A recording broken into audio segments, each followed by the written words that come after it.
Dearly beloved, we are gathered here today to play some Game Boy.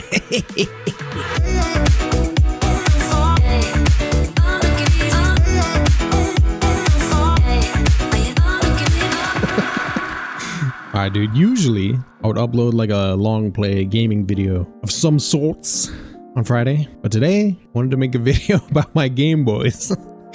So that's what you get. I have a few of them here, starting with the big granddaddy, and then the little Game Boy Pocket, the Corvette of gaming, Game Boy Color, and the future boy, Game Boy Advance. I have like a DS, and when I was a kid I had a Game Boy Advance SP, the foldy edition. But these were like the main dogs for me. Well, plus the SP, but I lost it. Unlucky. Those are actually the Game Boys. Those are my Game Boys from when I was a kid, except for the Advance. This one I think was my brother's. Mine was like the indigo purple color. But anyways, this is the one that I could find in my old boxes of shit. And I kept them all these years because they're really special to me. My Game Boy was a big fucking deal when I was a kid.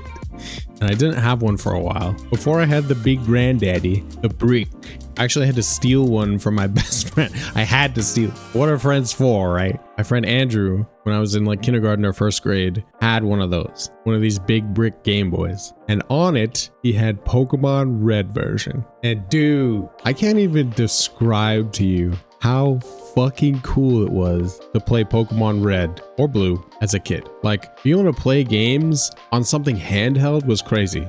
Also, Pokemon. These were like two simultaneous gigajolts to the brain of little like 6-year-old Kirby. But alas, we could not afford a Game Boy nor Pokemon Red. And so I did what any self-respecting friend would do. I fucking stole it.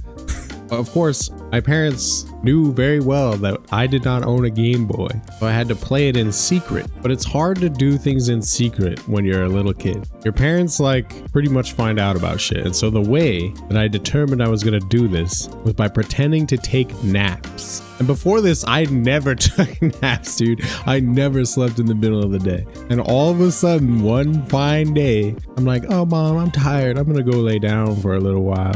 And I would go in my bed and I would get out my stolen Game Boy and play stolen Pokemon Red. And Pokemon games, I don't know if it's different now, but Pokemon games, especially in the old days, had one save file. I can't remember if I just kept playing on my friend Andrew's save file or if I fucking erased his save and started my own game. But I would play Pokemon and it was fucking awesome. I would I think I hid it under my pillow and I would just like play under the covers, you know, like with the covers over my head, or like turn towards the wall so that if my mom came in, she wouldn't see. And I think I got away with this for maybe like a week or two of suddenly just taking random naps every day. For like 2 hours or however long I thought I could get away with napping and playing Pokemon. And then eventually my parents caught me and made me return the Game Boy to my friend. This is like my only friend also. Like I was not blessed with many friends in elementary school or ever, but that's also kind of the way I liked it. But anyways, Andrew was like my best and only friend pretty much. Like one of 3 at the most. And I was grounded probably for a while for stealing the Game Boy, but eventually I got my own. I don't know how I got it. I think my parents must have saved up for it and got it for me for Christmas one year or something. Maybe my birthday. But it was this. This is the one that I got. This one right here is the one that I played as a kid. This is my copy of Pokemon Blue. I lost my copy of Pokemon Red because I got Red version first. That's the one I asked them for. But many years later, I got Pokemon Blue. Okay, you can see on it has my initials. Hey Debs. So that I wouldn't get confused or lost between my friends' games or also my brother's games. And that was like life-changing, bro. Having a Game Boy. I played Pokemon basically non-stop. I heard from some kids at school one day about how to do the item duplication glitch, which was like a glitch where you like put an item in your certain slot in your inventory and you like stand on your head and turn around 3 times and fly to Cinnabar Island and then like fight the glitch Pokemon missing no. And then like the item in that slot would be, you'd have like 99 of it. Anyways, like I was super into fucking Pokemon Red and Blue and Yellow. I'm pretty sure that maybe by the time I had Yellow, maybe a little bit afterwards, that I had gotten this bad boy. This is my Game Boy Color from childhood as well. And I remember the process of getting that one because My mom put it on layaway at Walmart. And if you don't know, layaway was or is a thing that like big box stores would do, where you say like, okay, reserve this item for me. I'm going to pay for it like over time and then I'll get it eventually. So like we put the Game Boy on layaway, and then like every month or so, like my mom would pay like $10 towards it or something. I was still pretty young, so I can't remember if I put money towards it myself or not, but like money for my allowance or doing chores or whatever. But anyways, once the Game Boy Color was acquired, it was basically glued to my hands. One of my parents' adult friends always teased me about the Game Boy being glued to my hands. Like I took it with me everywhere. My favorite game that I played on Game Boy Color was by far Dragon Warrior 3, which I still have. It's the one, it's in here right now. Looky, boom. Battle scarred, weather worn. It stood the test of time. Yeah, man. I love that game. I had a guide for it. Me and my friend Andrew played through it like together. He had it as well. I don't think I would have gotten far without the guide. The actual printed strategy guide from like Prima or whoever the fuck. That is the game that like epitomizes the Game Boy Color days for me. It's like an RPG, bro. Like, and it's big and long and it takes forever, and it's just like a world that you can get lost in, which was fucking awesome as a kid, and it's still awesome. I'm so looking forward to the remake of Dragon Quest 3. Please come out this year. Please come out this year. Please. Then in the Game Boy histories, I acquired this guy, little Game Boy Pocket. It was like probably many years later. Like I had already had the Game Boy Color, but I think Game Boy Pocket was released. Actually, I don't know. Maybe it came out after Game Boy Color, but it was in black and white. Like Game Boy Color is obviously called that because the games were in color.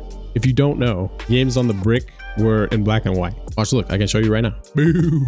Pokemon Blue version, baby. It still works. Isn't that insane? All of these still work. That brick came out in 1989. My phone is like 2 years old, and these things like stop fucking working after like 2 years, 3 years maybe. That's exaggeration, obviously, but like, come on, man. I can still turn it on and I can still play Pokemon Blue.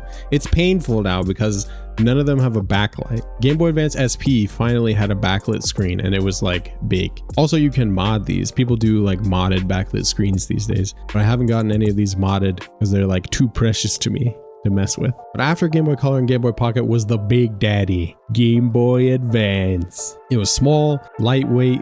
The game cartridges were small. It was in color. It does not have a backlit screen, but the screen is better. Like you can tell the difference. Obviously, whoops.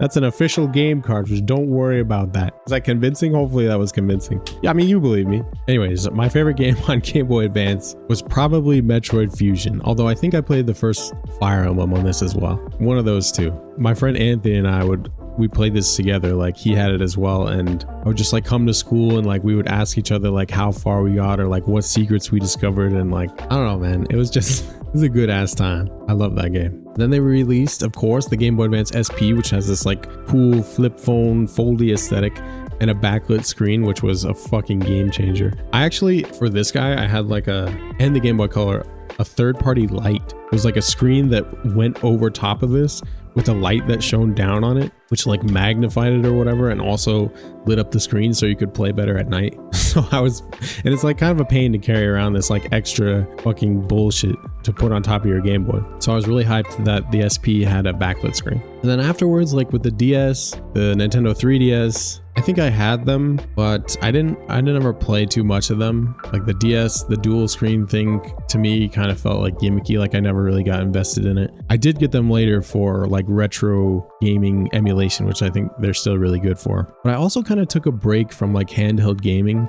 and kind of gaming in general. Like at some points throughout my life, like I wasn't really playing games, especially like handheld games. I feel like after I got my phone, like when they came out with smartphones, and it's not really that I didn't really ever play much smartphone games except for Jetpack Joyride, but gaming just kind of like took a back seat in my life at certain points. And each time that happened, I would think like, okay, maybe I'm like growing out of this. Maybe like I'm like just at the point in my life where I'm old enough that I'm just gonna game less and less until I stop. Because like for me, even though there was games before I was a kid, like Atari and arcades and shit, and I'm sure like lifelong gamers from before when I was a kid, gaming was still like very much seen as like something that kids do when I was growing up. Something that kids do, it's not something that adults do. Because like I think games were like getting popular with kids, and those kids had not yet grown up. So gaming was like the kid thing. So I assumed naturally that as I grew up, as I got older, I would probably lose interest in gaming. I'm happy to say that that's not the case. I continue to have fun playing games every day of my adult life. And it turns out it's just a thing. It's not a kid thing. It's not an adult thing. It's just a thing that you can do. Of course, like this seems fucking obvious now. Gaming is like a huge industry. Everybody plays games, or like many people, obviously not everybody. But I didn't know or understand that it would turn out like that. And like now we got the Switch, we got the Steam Deck, which are both fucking awesome. Handheld gaming is like, it's kind of back. And now that I can choose to never leave my house, I don't play handheld games as much as I did when I was a kid. And I was forced to go everywhere, so I had to take my Game Boy with me. But it does still have a place, and I am still hyped. Like when the Steam Deck came out, and like you could play PC games on the toilet, like come on, man, come on. And I'm really glad that it turned out that way. That games were not just for kids. Game Boys are not just toys. It's like, it's a part of my life. And that's why I still have them, because they meant so much to me and continue to mean so much to me. And to many other people who were fortunate enough to grow up in the same way, playing the same kinds of games. I think it's cool to have a shared background like that, like a shared love of gaming. And I'm excited to see where we go from here. If you made this far, thank you for watching. If you still have your Game Boys, or if you never had a Game Boy, let me know which one was your favorite, or which one seemed coolest, and we'll keep on rocking together. That's pretty much all I got for you today. Thank you for watching. Remember to be nice to yourself, and I will talk to you very soon. Bye.